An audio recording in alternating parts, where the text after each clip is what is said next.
Hi friends, welcome to our channel. ఈరోజు మనం 2024లో తమిళ్ లాంగ్వేజ్లో రిలీజ్ అయినటువంటి ఒక మంచి మిస్టరీ థ్రిల్లర్ మూవీ స్టోరీని డిస్కస్ చేద్దాం. అదే Ranam Aram Thavarel. Now let's start our video.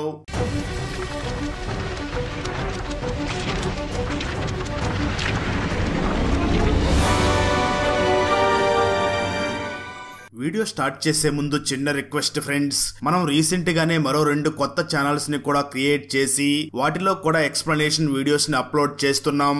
ఆ ఛానల్స్ లింక్స్ ని ఈ వీడియో డిస్క్రిప్షన్ లో మరియు కామెంట్స్ లో ఇవ్వడం జరిగింది. సో వాటిని కూడా సబ్స్క్రైబ్ చేసి కొత్త వీడియోస్ ని ఎంజాయ్ చేయండి. ఇంకా వీడియోని స్టార్ట్ చేద్దాం. ఓపెన్ చేస్తే మూవీ స్టార్టింగ్ సీన్ లోనే ఒక పెద్ద బిల్డింగ్ లోపల ఒక ఆడ మగ వ్యక్తి నిలబడి ఉంటారు. కట్ చేస్తే ఆ తర్వాత సీన్ లో ఆంధ్రాలో ఒక గుర్తు తెలియని డెడ్ బాడీని పూడ్చి పెడుతూ ఉంటారు. ఆ డెడ్ బాడీ ఫేస్ ని ఒక ఆర్టిస్ట్ బొమ్మ గీస్తూ ఉంటాడు. ఆ తర్వాత స్టోరీ కొన్ని నెలల వెనక్కి వెళ్తుంది. మాధవరం అనే ఊరి చెరువు దగ్గర ఫేస్ కూడా గుర్తుపట్టలేనటువంటి ఒక లేడీ డెడ్ బాడీ పోలీసులకు దొరుకుతుంది. ఆ డెడ్ బాడీ ఫేస్ ని గుర్తుపట్టలేనందువల్ల ఆ డెడ్ బాడీ ఫేస్ ని ఊహించి డ్రా చేసే శివ అనే వ్యక్తిని ఈ కేసుని ఇన్వెస్టిగేషన్ చేసే ఇన్స్పెక్టర్ రాజేంద్రన్ కానిస్టేబుల్ భాస్కర్ కి చెప్పి పిలిపిస్తాడు. ఈ శివ ఇప్పటికే చాలా సార్లు ఇలాంటి కేసెస్ లో పోలీసులకి హెల్ప్ చేసి ఉంటాడు. దాంతో పోలీసులు వెంటనే శివకి చాలా సార్లు కాల్స్ చేస్తారు, కానీ శివ మాత్రం కాల్ లిఫ్ట్ చేయడు. నిజానికి శివ అప్పుడు ఫుల్ గా తాగేసి ఉంటాడు. దాంతో పోలీసులు వెంటనే శివకి అసిస్టెంట్ కి ఫోన్ చేసి ఆ క్రైమ్ స్పాట్ కి రమ్మని పిలుస్తారు. దాంతో శివ వెంటనే ఆ క్రైమ్ స్పాట్ కి వెళ్లి ఆ డెడ్ బాడీ గాల్ ఫేస్ ని చూసి ఆమె ఫేస్ ఎలా ఉంటుందో ఊహించి ఒక పిక్చర్ ని డ్రా చేసిస్తాడు. అంతేకాకుండా ఇంతకు ముందు ప్రకాష్ అనే మర్డర్ కేసులో పోలీసులు రవి అనే ఒక వ్యక్తిని అనుమానించి ఉంటారు. కానీ ప్రకాష్ కి అప్పుల సమస్య ఉండడం వల్ల తనకి తానే ఆన్లైన్ లో ఒక రంపాన్ని ఆర్డర్ చేసి తన ఫ్యామిలీ మొత్తాన్ని చంపేసి తను కూడా ఆత్మహత్య చేసుకుని చనిపోయాడు అని ఆ రంపం మీద ఉన్న ఫింగర్ ప్రింట్స్ ని కనిపెట్టి హీరో ఆ కేసుని సాల్వ్ చేసేసి ఉంటాడు. అర్థమైంది కదా హీరో ఎంత టాలెంట్. అంత టాలెంట్ అయినటువంటి ఈ శివ ఎప్పుడు సాడ్ గా ఉంటూ ఎప్పుడు మందు తాగుతూనే ఉంటాడు. తను అలా ఉండడానికి కారణం తనకు ఒక యాక్సిడెంట్ అయి ఉంటుంది. అప్పటి నుంచి తను అలా మారిపోయి ఉంటాడు. స్టోరీ గతానికి వెళ్తుంది. ఇంతకు ముందు హీరో ఒక మూవీలో కో డైరెక్టర్ గా వర్క్ చేస్తూ ఉంటాడు. ఆ మూవీలో అసిస్టెంట్ డైరెక్టర్ గా జాయిన్ అవ్వడానికి ఒక అమ్మాయి వస్తుంది. ఆ అమ్మాయి పేరు కావ్య. కొన్ని రోజులకి హీరోకి మరియు కావ్యకి మధ్య లవ్ స్టార్ట్ అవుతుంది. అలా వాళ్ళిద్దరూ చాలా సిన్సియర్ గా లవ్ చేసుకుని 2 years తర్వాత పెళ్లి చేసుకుంటారు. ఆ తర్వాత జరిగిన యాక్సిడెంట్ లో హీరో వైఫ్ కావ్య చనిపోతుంది. దాంతో తనని మర్చిపోవడానికి తాగి ఆ 2 సంవత్సరాల్లో వాళ్ళిద్దరి మధ్య ఉన్న మెమరీస్ అన్నిటినీ మర్చిపోవడానికి ట్రై చేస్తూ మర్చిపోతూ ఉంటాడు. ఆ టైంలోనే తన వైఫ్ పిక్చర్ ని డ్రా చేస్తాడు హీరో. అలా హీరో టోటల్ గా మారిపోతాడు. స్టోరీ ప్రెజెంట్ కి వస్తుంది. హీరో ఒక బాక్స్ లో కూర్చొని తన అసిస్టెంట్ కి కావ్య గురించి మాట్లాడుతూ ఉంటాడు. ఆ టైంలోనే మన హీరో శివ ఇంతకు ముందు ఒక క్రైమ్ జరిగినప్పుడు రౌడీ ఫోటోని డ్రా చేసి ఉంటాడు. ఆ ఫోటోలో ఉన్న రౌడీకి సంబంధించిన మనుషులు శివ దగ్గరికి వచ్చి తనతో ఫైట్ చేస్తూ ఉంటారు. మరోపక్క శ్మశానంలో రీసెంట్ గా పూడ్చిపెట్టిన ఒక డెడ్ బాడీని ఒక వ్యక్తి మార్చురీ వ్యాన్ లో ఎక్కించుకుని ఒక బిల్డింగ్ లోకి తీసుకుని వెళ్లి పోస్ట్ మార్టం చేస్తూ ఉంటాడు. కొంతసేపటి తర్వాత సేమ్ అలాంటి మార్చురీ వ్యాన్ లోనే ఫేస్ కి ఒక వ్యక్తి మాస్క్ వేసుకుని ఆ మాధవవరం పోలీస్ స్టేషన్ కి పక్కన ఉన్న బాక్స్ లో ఏదో పెట్టి వెళ్లిపోతాడు. ఆ తర్వాత రోజు మార్నింగ్ శివ అసిస్టెంట్ శివాని చూసి నువ్వు చనిపోయిన వారి ఫేసెస్ ని డ్రా చేస్తున్నావని, అలాగే కిల్లర్ ఊహా చిత్రాలని గీస్తున్నావు అని పోలీసులకి తప్ప మరి ఎవరికీ తెలియదు. అలాంటప్పుడు ఆ రౌడీ మనుషులు ఎలా నీ మీద దాడి చేశారు అని అడుగుతాడు. ఆ మాటలు విన్న శివ ఆ విషయమే నాకు అర్థం కావడం లేదు, వెంటనే డైరెక్ట్ గా వెళ్లి పోలీసుల్ని అడుగుదాము అని ఇద్దరు పోలీసుల వద్దకు బయలుదేరతారు. అలా వాళ్ళు పోలీస్ స్టేషన్ కి వస్తారు.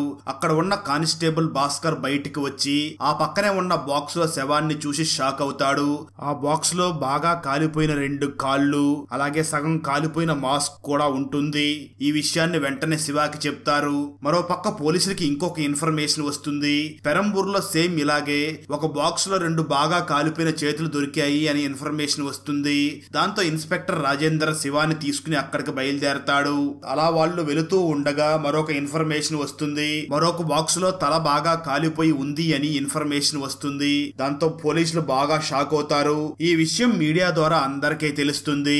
పోస్ట్ మార్టం చేసిన డాక్టర్ కూడా సరిగ్గా కనిపెట్టలేకపోయాం. అటాప్సీ రిపోర్ట్ వచ్చాకే కన్ఫర్మ్ చేస్తాం. కానీ చనిపోయిన వ్యక్తి ముస్లిం అనుకుంటా, ఎందుకంటే సున్తి చేసుకున్నాడు అని చెప్పి డాక్టర్ వెళ్లిపోతాడు. ఆ కిల్లర్ పోలీస్ డాగ్ ద్వారా కనిపించకుండా ఉండడం కోసం ఆ డెడ్ బాడీ మీద పెర్ఫ్యూమ్ ని పోసి ఉంటాడు. ఇన్స్పెక్టర్ వెంటనే శివాని చూసి లోపలికి వెళ్లి డెడ్ బాడీని చూసిరా అని చెప్తాడు. దాంతో శివ లోపలికి వెళ్లి డెడ్ బాడీని ఫొటోస్ తీసుకుని బయటకు వచ్చి ఇన్స్పెక్టర్ ని చూసి హత్య చేసిన వాడు ఏదో చెప్పాలనుకుంటున్నాడు, సో అందుకే పోలీస్ స్టేషన్ దగ్గర శవాన్ని పెట్టాడు అని చెప్తాడు. శివ ఆ రోజు రాత్రి ఇంటికి వచ్చి తను తీసిన ఫొటోస్ అన్నిటిని చెక్ చేస్తూ ఉంటాడు. సరిగ్గా అదే సమయంలో ఇన్స్పెక్టర్ కూడా కిల్లర్ ని పట్టుకోవడానికి చాలా తీవ్రంగా విచారణ జరుపుతూ ఉంటాడు. కొంతసేపటి తర్వాత ఇన్స్పెక్టర్ హీరోకి కాల్ చేసి ఇక మీదట నువ్వు ఈ కేసులో ఇన్వాల్వ్ అవ్వవద్దు అని చాలా స్ట్రిక్ట్ గా చెప్తాడు. అయితే శివాకి ఇన్స్పెక్టర్ ఎందుకు అలా చెప్పాడో అసలు అర్థం కాదు. అయితే హీరోకి ఆ కేసులో ఇన్వాల్వ్ అవ్వకుండా ఉండలేకపోతూ ఉంటాడు. ఇన్స్పెక్టర్ కూడా ఆ కేసు గురించి ఎటువంటి ఇన్ఫర్మేషన్ ఇవ్వడు. దాంతో హీరో తన అసిస్టెంట్ ని తీసుకుని పోలీస్ స్టేషన్ కి వస్తాడు. అప్పుడే ఒక ట్విస్ట్ రివీల్ అవుతుంది. లోపలికి వెళ్లి అసిస్టెంట్ చూసినప్పుడు ఇన్స్పెక్టర్ రాజేంద్ర అక్కడ ఉండడు. అక్కడ ఇందూజా అనే ఒక లేడీ ఇన్స్పెక్టర్ జాయిన్ అయి ఉంటుంది. అంతేకాకుండా గత 2 రోజుల నుంచి ఇన్స్పెక్టర్ రాజేంద్రన్ కనిపించడం లేదు అని తెలుస్తుంది. దాంతో శివ షాక్ అవుతాడు. ఆ తర్వాత రోజు లేడీ ఇన్స్పెక్టర్ శివాని పిలిచి ఎంక్వైరీ చేస్తుంది. ఈ గ్యాప్ లో శివ ఒక విషయాన్ని కనిపెడతాడు. అదేమిటి అంటే ఆ 3 బాక్సెస్ లో ఉన్న మాస్క్ కి అర్థం నిర్జీవమైన శరీరం అని, అలాగే ఆ 3 బాక్సెస్ లో దొరికిన బాడీ పార్ట్స్ అన్ని కూడా 3 డిఫరెంట్ పీపుల్ కి సంబంధించిన డెడ్ బాడీ పార్ట్స్ అని ఆ లేడీ ఇన్స్పెక్టర్ కి చెప్తాడు. అయితే ఆ లేడీ ఇన్స్పెక్టర్ శివ చెప్పిన మాటల్ని అస్సలు నమ్మదు. వెంటనే పోస్ట్ మార్టం చేస్తున్న డాక్టర్ ని వెళ్లి కనుక్కొని అప్పుడు శివ మాటల్ని నమ్ముతుంది. ఆ తర్వాత లేడీ ఇన్స్పెక్టర్ కి రాజేంద్రన్ ఇన్వెస్టిగేషన్ చేసిన కేసుకు సంబంధించిన ఎటువంటి ఎవిడెన్స్ లు కనిపించవు. సీసీటీవీ ఫుటేజ్ కూడా డిలీట్ చేసి ఉంటుంది. దీన్ని రాజేంద్రన్నే చేసి ఉంటాడు అని ఆ లేడీ ఇన్స్పెక్టర్ చాలా కోప్పడుతుంది. అదే సమయంలో హెడ్ ఆఫీస్ నుంచి ఈ కేసుని త్వరగా క్లోజ్ చేయమని ప్రెజర్ పెరుగుతూ ఉంటుంది. దాంతో ఆ లేడీ ఇన్స్పెక్టర్ రాజేంద్రతో కలిసి పనిచేసిన శివ వద్దకు వెళ్లి శివ హెల్ప్ అడుగుతుంది. హీరో కూడా ప్రీవియస్ గా తాను డీల్ చేసిన కేసెస్ కి ఇప్పుడు దొరికిన ఈ కేసుకి ఏదో సంబంధం ఉంది అనిపిస్తుంది. వెంటనే నిద్రలేచి తను ఒక అమ్మాయి ఫేస్ ని స్టార్టింగ్ లో డ్రా చేశాడు కదా, దాన్ని చూస్తాడు. ఆ తర్వాత రోజు వెంటనే స్టేషన్ కి వచ్చి ఆ లేడీ ఇన్స్పెక్టర్ ని కలిసి ఇంతకు ముందు స్టేషన్ లో ఉన్నప్పుడు ఒక లేడీ వచ్చి తన కూతురు డెడ్ బాడీ సమాధిలో లేదు అని కంప్లైంట్ ఇచ్చింది కదా, ఆ కేసు ఏమైంది అని అడుగుతాడు. దానికి ఆ లేడీ ఇన్స్పెక్టర్ దానికి ఎఫ్ఐఆర్ కూడా ఇంకా వెయ్యలేదు అని చాలా కోప్పడుతుంది. దాంతో ఆ లేడీని తీసుకుని తన కూతుర్ని ఎక్కడైతే పాతి పెట్టారో ఆ సమాధి దగ్గరికి వెళ్తుంది. ఇన్స్పెక్టర్ వెంటనే కానిస్టేబుల్ ని చూసి సేమ్ ఇదే విధంగా ఎవరి డెడ్ బాడీస్ అయినా సమాధిలో లేకుండా మాయమయ్యాయి అని ఏవైనా కంప్లైంట్ వచ్చాయేమో చెక్ చెయ్యి అని అంటుంది. భాస్కర్ వెంటనే ఎంక్వైరీ చేసి సేమ్ ఇలాగే 8 కేసులు ఫైల్ అయ్యాయి, అందులోని ఒక కేసు శివ డ్రా చేసిన ఫోటోతో మ్యాచ్ అయ్యింది అని చెప్తాడు. అలాగే లాస్ట్ గా కనిపించకుండా పోయిన మర్డర్ యొక్క సీసీటీవీ ఫుటేజ్ ని చెక్ చేసినప్పుడు మార్చిరి వ్యాన్ వచ్చి వెళ్ళినట్లు దానికి నెంబర్ ప్లేట్ లేకపోవడం గమనిస్తారు. కొంత సమయం తర్వాత వేరొక స్టేషన్ నుంచి ఈ కేసుకు సంబంధించి ఒక ఇన్ఫర్మేషన్ వస్తుంది. ఆ బాడీని ఎంబాల్మింగ్ చేసినట్లు, అంటే ఆ బాడీ కుళ్ళిపోకుండా చేసినట్లు, బాడీ ఆర్గాన్స్ ని తీసేసినట్లు తెలుస్తుంది. అప్పుడే కిల్లర్ ని చూపిస్తారు. తన ఫేస్ కు మాస్క్ వేసుకుని ఏదో ఆలోచిస్తూ ఉంటాడు. మరో పక్క శివ మార్చిరి వ్యాన్ డ్రైవర్స్ అందరినీ ఎంక్వైరీ చేస్తూ ఉంటాడు. అప్పుడు లేడీ ఇన్స్పెక్టర్ శివాని చూసి ఈ చనిపోయిన 8 మంది డెడ్ బాడీస్ రిపోర్ట్స్ కూడా ఒకేలాగా ఉన్నాయి, అలాగే ఆ 8 మంది డెడ్ బాడీస్ లోపల ఇన్నర్ ఆర్గాన్స్ ఏమీ లేవు, అసలు వీళ్ళు ఆ ఇన్నర్ ఆర్గాన్స్ తో ఏం చేస్తారు అని అంటుంది. దాంతో శివ వెంటనే ఫస్ట్ డెడ్ బాడీ మార్చిరి దగ్గరికి వెళ్లి సమాధి చేసిన వ్యక్తిని పిలిచి ఎంక్వైరీ చేస్తాడు. దానికి ఆ వ్యక్తి నేను ఆ రోజు వెళ్ళలేదు, వేరే యాక్టింగ్ డ్రైవర్ ని పంపించాను అని చెప్తాడు. అదే సమయంలో లేడీ ఇన్స్పెక్టర్ అక్కడ ఉన్న డ్రైవర్స్ అందరినీ పిలిచి ఆ సీసీటీవీలో ఉన్న మార్చిరి వ్యాన్ ని చూపించి దీన్ని ఎక్కడైనా చూశారని అడుగుతుంది. దానికి అందరూ కూడా మేమెక్కడా చూడలేదు అని చెప్తారు. కానీ ఒక వ్యక్తి మాత్రం అక్కడ సగం కాలిపోయి ఉన్న మాస్క్ ను చూసి నేను ఈ మాస్క్ ను చూశాను అని చెప్తాడు. ఈ యాక్టింగ్ డ్రైవర్ నాకు వ్యాన్ ని రిటర్న్ చేసేటప్పుడు వ్యాన్ తో పాటు ఒక మాస్క్ కూడా అందులో ఉండింది, తర్వాత 1 వీక్ తర్వాత వచ్చి ఆ మాస్క్ ను తీసుకుని వెళ్ళాడు అని చెప్తాడు. ఆ మాటలు విన్న శివ వెంటనే వాట్సాప్ గ్రూప్ లో వాంటెడ్ యాక్టింగ్ డ్రైవర్ అని మెసేజ్ పంపిస్తాడు. దాంతో కొంతమంది వాళ్ళ ఫొటోస్ మరియు లైసెన్స్లు పంపిస్తారు. శివ వెంటనే ఆ లైసెన్స్లన్నింటినీ తీసుకుని వచ్చి ఎవరైతే ఇంతకు ముందు ఆ యాక్టింగ్ డ్రైవర్ ని చూశాను అని చెప్పాడో ఆ డ్రైవర్ కి చూపించి వీళ్ళల్లో నువ్వు చూసిన వ్యక్తి ఉన్నాడేమో చూడు అని అంటాడు. ఆ డ్రైవర్ వాళ్ళని చూసి వెంటనే శివాని చూసి ఇతనే ఆ రోజు వచ్చింది అని చెప్తాడు. ఆ తర్వాత ఆ acting acting driver mobile number ని తీసుకుని దాన్ని ట్రేస్ చేస్తూ ఉంటారు. ఆ యాక్టింగ్ డ్రైవర్ చనిపోయిన అమ్మాయిల ఫొటోస్ ని చూసి వాళ్ళని సమాధి చేసే ప్లేస్ కి వెళ్లి వాళ్ళని సమాధి చేసి వెళ్లిపోయిన తర్వాత మళ్ళీ కొంత సమయానికి అక్కడికి వచ్చి ఆ డెడ్ బాడీస్ ని తీసుకుని వెళుతూ ఉంటాడు. సేమ్ అలాగే ఒకరోజు చేస్తూ ఉండగా లేడీ ఇన్స్పెక్టర్ చూసేస్తుంది. దాంతో ఆ లేడీ ఇన్స్పెక్టర్ వెంటనే ఆ యాక్టింగ్ డ్రైవర్ ని ఫాలో అవుతూ వెళ్తుంది. ఆ యాక్టింగ్ డ్రైవర్ ఎవరికీ తెలియకుండా ఊర్లో ఉన్న ఒక బిల్డింగ్ లోపలికి వెళ్తాడు. వెంటనే పోలీసు వాళ్ళు కూడా ఆ బిల్డింగ్ ని రౌండ్ అప్ చేస్తారు. కానీ శివకి మాత్రం ఏదో తప్పుగా ఉన్నట్లు ఉంది అని అనిపిస్తూ ఉంటుంది. ఇంటికి వచ్చిన శివ ఆలోచిస్తూ కూర్చుంటాడు. తన అసిస్టెంట్ తన డాగ్ తో ఆడుకుంటూ ఉంటాడు. ఆ సమయంలో డాగ్ ఒక ప్లేస్ లోకి వెళ్లి దాక్కుంటుంది. దాన్ని చూసిన శివకి ఒక విషయం అర్థమవుతుంది. ఆ టైంలో శివ వెంటనే లేడీ ఇన్స్పెక్టర్ ఆ యాక్టింగ్ డ్రైవర్ అదే కైలాసన్ ని ఎక్కడైతే చూసిందో ఆ లొకేషన్ కి వెళ్తాడు. ఆ ప్లేస్ లో అందరూ ఉంటారు. భాస్కరన్ వాకీ టాకీ ఆన్ అవుతుంది. కైలాసన్ మాత్రం ఆ బిల్డింగ్ లో నుంచి ఎస్కేప్ అవ్వడానికి ట్రై చేస్తూ ఉంటాడు. లోపలికి వెళ్లి అతన్ని పట్టుకోవడానికి చాలా మంది ట్రై చేస్తూ ఉంటారు. ఆ టైంలోనే పోలీసులు కొంతమంది అమ్మాయిల ఎంబాల్మింగ్ డెడ్ బాడీస్ ని చూసి షాక్ అవుతారు. కైలాసన్ అక్కడి నుంచి పారిపోవడానికి ట్రై చేస్తూ ఉన్న సమయంలో శివ అక్కడికి వచ్చి అతన్ని పట్టుకుని బాగా కొడతాడు. అలా కొడుతూ ఉండగా శివ ఎందుకో సడన్ గా ఫ్రీజ్ అయిపోతాడు. ఆ తర్వాత ఫ్రీజింగ్ స్టేట్ నుంచి నార్మల్ అయ్యి శివ వెంటనే ఆ కైలాసన్ ని చూసి ఇక్కడి నుంచి నువ్వు తప్పించుకుని పారిపో అని చెప్తాడు. ఆ తర్వాత రోజు కైలాసన్ ని పట్టుకోవడానికి అన్ని చెక్ పోస్టుల దగ్గర పోలీసులు వెయిట్ చేస్తూ ఉంటారు. ఆ తర్వాత అదే రోజు లేడీ ఇన్స్పెక్టర్ కి మరొక షాకింగ్ న్యూస్ తెలుస్తుంది. ఒక బాక్స్ లో ఒక తల సగం కాలిపోయినట్లుగా ఇన్ఫర్మేషన్ వస్తుంది. దాంతో ఆ లేడీ ఇన్స్పెక్టర్ వెంటనే శివాని చూసి ఆ సగం కాలిన తలను చూసి ఆ ఫేస్ ని డ్రా చేయమని చెప్తుంది. ఆ ఫేస్ ని డ్రా చేస్తున్నప్పుడు శివ మళ్ళీ ఫ్రీజింగ్ స్టేట్ లోకి వెళ్లి సైలెంట్ గా కదలకుండా అలా ఉండిపోతాడు. పక్కన నిల్చుని ఉన్న వాళ్ళు కూడా శివాని చూసి ఆశ్చర్యపోతారు. ఆ తర్వాత శివ డ్రా చేసిన ఫోటోను చూసి ఇంకా షాక్ అవుతారు. అక్కడ ఉన్న ఆ తల కూడా వాళ్ళు వెతుకుతున్న కైలాస్దే అన్నట్లుగా కైలాస్ బొమ్మని డ్రా చేస్తాడు. దాంతో ఆ న్యూస్ మీడియా ద్వారా పబ్లిక్ కి తెలుస్తుంది. ఆ తర్వాత రోజు morning lady inspector Shivani restaurant లో మీట్ అవుతుంది. ఆమె శివాని చూసి ఈ కేసులో ఇంక ఇన్వాల్వ్ అవ్వద్దు అని చెప్తుంది. అదే టైం కి హీరో స్ట్రెస్ గా ఫీల్ అవుతాడు. దాంతో తనకి మళ్ళీ ఫ్రీజింగ్ ప్రాబ్లం వస్తుంది. ఆ సిచ్యువేషన్ లో శివాకి కైలాస్ ని ఎవరో కాపాడుతున్నారు అని అనిపిస్తుంది. అలాగే శివాకి కైలాస్ మరియు తన మనసులో ఈ హత్యలన్నిటికీ కారణం అని గెస్ చేస్తాడు. ఆ తర్వాత లేడీ ఇన్స్పెక్టర్ వెంటనే భాస్కర్ ని పిలిచి శివాని ఇక నుంచి పోలీస్ స్టేషన్ కి రావద్దని చెప్పు అని అంటుంది. దాంతో ఆ విషయం చెప్పడానికి భాస్కర్ వెంటనే శివ ఇంటికి వెళ్తాడు. శివ ఇంటికి వెళ్లిన భాస్కర్ వెంటనే నువ్వు స్టేషన్ కి రావద్దని ఇన్స్పెక్టర్ మేడం చెప్పింది అని అంటాడు. ఆ తర్వాత భాస్కర్ శివాని చూసి నువ్వు చెప్పినట్లు మనకు దొరికిన హెడ్ కైలాస్ దైతే కైలాస్ ని ఎవరు చంపి ఉంటారు అని అడుగుతాడు. అలా వాళ్ళు మాట్లాడుతూ ఉండగానే శివ కుక్క పెద్దగా అరుస్తూ ఉంటుంది. దాంతో శివకి భాస్కర్ ని ఎవరో ఫాలో అవుతూ వచ్చినట్లుగా అర్థమవుతుంది. శివ ఊహించిన విధంగానే కిల్లర్ భాస్కర్ ని చంపడానికి అక్కడికి వచ్చి ఉంటాడు. ఎందుకంటే భాస్కర్ శివాని కలవడం కోసం స్టేషన్ దగ్గర నుంచి వచ్చేటప్పుడు ఆ కిల్లర్ ని చూసి ఉంటాడు. అందుకే కిల్లర్ భాస్కర్ ని చంపడానికి అక్కడికి వస్తాడు. దాంతో శివ ఆ కిల్లర్ తో ఫైట్ చేస్తూ ఉంటాడు. ఆ సమయంలోనే కిల్లర్ భాస్కర్ తల మీద గట్టిగా కొట్టి అక్కడి నుంచి తప్పించుకుని పారిపోతాడు. శివ వెంటనే భాస్కర్ ని హాస్పిటల్ కి తీసుకుని వెళ్లి తనకు ట్రీట్మెంట్ చేయించి ఆటోలో తనని ఇంటికి పంపించేస్తాడు. ఇంటికి వచ్చిన శివ చాలా బాధపడుతూ ఉంటాడు. ఆ తర్వాత తన ఫోటో ప్రింట్ తీసుకుని పెట్టి ఉన్న ఎవిడెన్స్ అన్నిటినీ కూడా వెతుకుతాడు.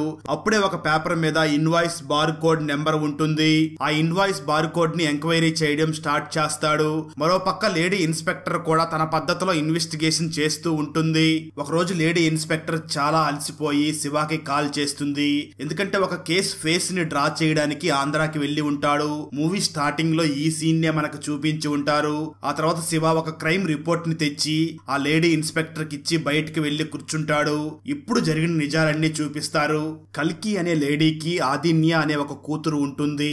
కల్కి హాస్పిటల్లో నర్సుగా వర్క్ చేస్తూ ఉంటుంది. కల్కికి హస్బెండ్ ఉండడు. ఈ కల్కి ఒక అపార్ట్మెంట్ లో ఫ్లాట్ కొనాలి అని ఆశపడుతూ ఉంటుంది. ఆదిన్య బర్త్డే రోజు ఒక న్యూ ఫ్లాట్ ని కొని తనకి సర్ప్రైజ్ ఇద్దామని కల్కి అనుకుంటుంది. కానీ ఆదిన్యకి అనుకోకుండా యాక్సిడెంట్ అవుతుంది. దాంతో ఆదిన్యని కల్కి వర్క్ చేస్తున్న హాస్పిటల్లోనే అడ్మిట్ చేస్తారు. ఆ తర్వాత కల్కి వెంటనే తన కూతురు గురించి ప్రే చేయడానికి చర్చికి వెళ్తుంది. కొంతసేపటికి ఆదిన్య ఫ్రెండ్ ఆదిన్య చనిపోయింది అని కల్కికి కాల్ చేస్తుంది. దాంతో కల్కి చాలా బాధతో హాస్పిటల్ దగ్గరికి వెళ్తుంది. అయితే అప్పటికే బాడీని మార్చిరీ దగ్గరికి తీసుకుని వెళ్లిపోయి ఉంటారు. కల్కి చాలా బాధపడుతూ మార్చిరీ దగ్గరికి వెళ్తుంది.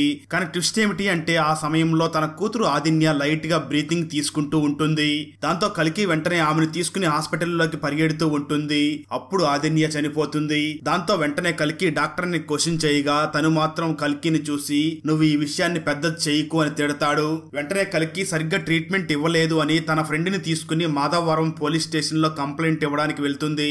ఆ కంప్లైంట్ ని తీసుకున్న ఇన్స్పెక్టర్ ఎవరో కాదు, ప్రస్తుతం కనిపించకుండా పోయిన రాజేంద్రన్. అయితే ఈ రాజేంద్రన్ అంత మంచివాడు కాదు.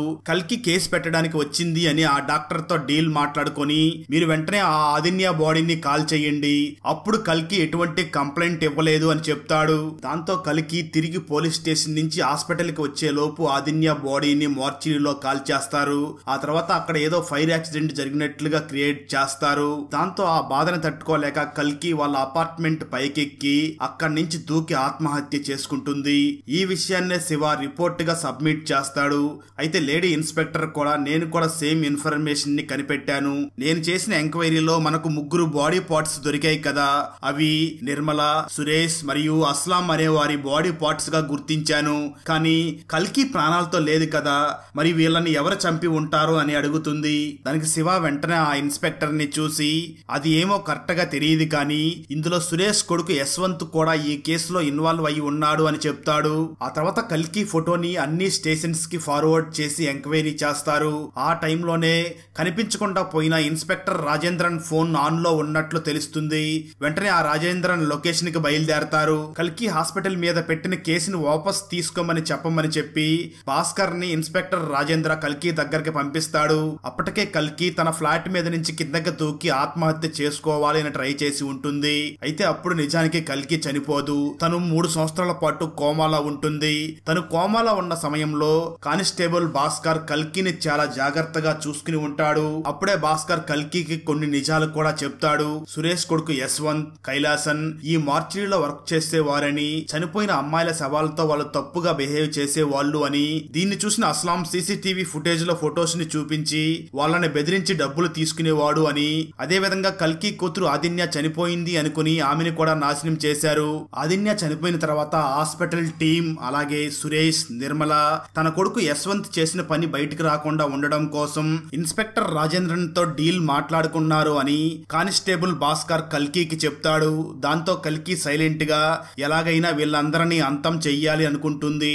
ఒకరోజు కైలాసన్ మార్చిరీ వ్యాన్ ని డ్రైవ్ చేయడం భాస్కర్ చూసి వెంటనే కల్కికి చెప్తాడు. కల్కి దాన్ని బట్టి ప్లాన్ చేసి కైలాసన్ బండి లాగానే వేరొక బండిని క్రియేట్ చేసి సురేష్, అస్లాం, నిర్మల వీళ్ళని చంపేసి వాళ్ళ డెడ్ బాడీ పార్ట్స్ ని అక్కడక్కడ పెట్టి కైలాసన్ వ్యాన్ లాగా క్రియేట్ చేసి ఉన్న వ్యాన్ ని అక్కడక్కడ తిప్పడంతో పోలీసులు కైలాసన్ ని అనుమానిస్తారు.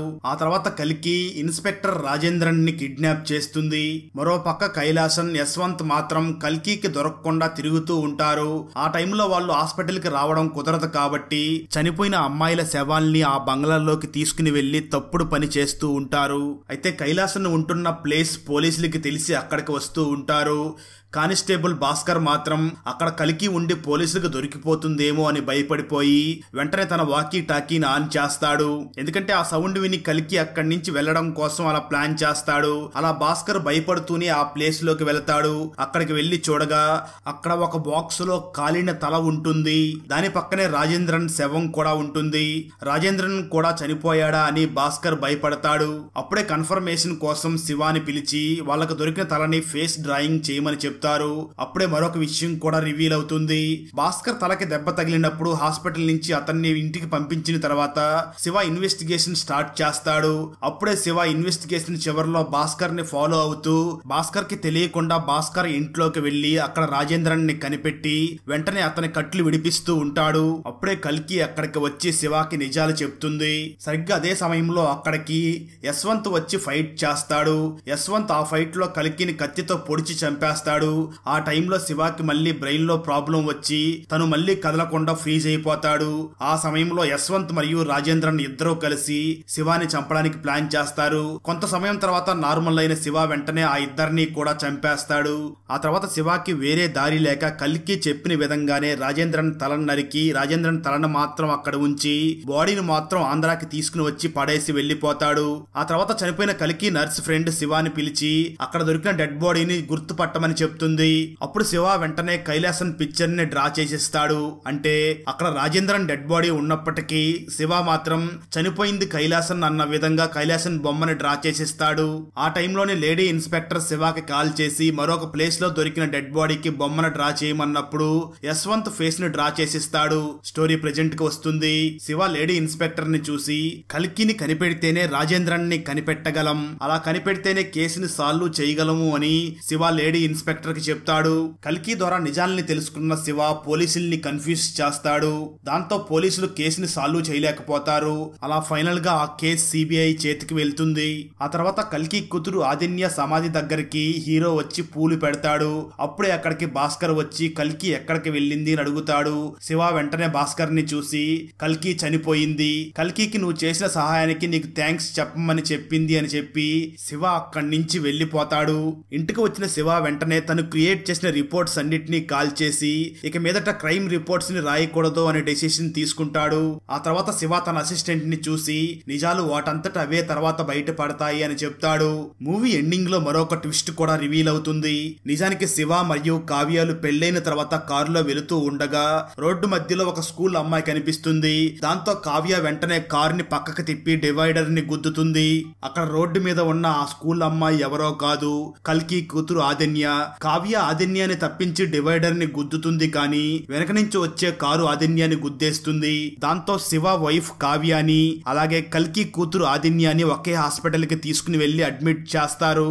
కానీ కావ్య చనిపోయినందువల్ల మార్చరీకి తీసుకుని వెళ్తారు. కొత్తగా డెడ్ బాడీ వచ్చింది అని యశ్వంత్ కైలాస్ ని పిలిపించి కావ్య డెడ్ బాడీతో కూడా తప్పుగా బిహేవ్ చేస్తారు. ఇలా చివరికి ఆ విషయం శివాకి తెలియడంతో శివ యశ్వంత్ ని కైలాస్ ని ఇద్దరిని కూడా చంపేస్తాడు. అక్కడతో ఈ మూవీ అయిపోతుంది. అన్నట్టు మీరు మలయాళంలో వచ్చినటువంటి కమ్మార సంభవం అనే మూవీని చూసారా? ఇలాంటి మూవీని ఎప్పుడూ చూసి ఉండరు. మతి పోగొట్టే రేంజ్ లో ఉంటుంది. బెస్ట్ పొలిటికల్ థ్రిల్లర్ అని చెప్పవచ్చు. చూడకపోతే మాత్రం ఇప్పుడే చూసేయండి. ఆ వీడియో లింక్ ని ఈ వీడియో డిస్క్రిప్షన్ లో మరియు కామెంట్స్ లో ఇస్తాను, చూసేయండి. ఫ్రెండ్స్, వీడియో నచ్చినట్లయితే లైక్ చేసి ఒక చిన్న కామెంట్ చేస్తే మాకు నెక్స్ట్ వీడియో చేయడానికి ఎంకరేజింగ్ గా ఉంటుంది. అలాగే ఛానల్ ని సబ్స్క్రైబ్ చేసి పక్కనే ఉన్న బెల్ ఐకాన్ ని క్లిక్ చేసి సపోర్ట్ చేయండి. Thanks for watching. జై హింద్.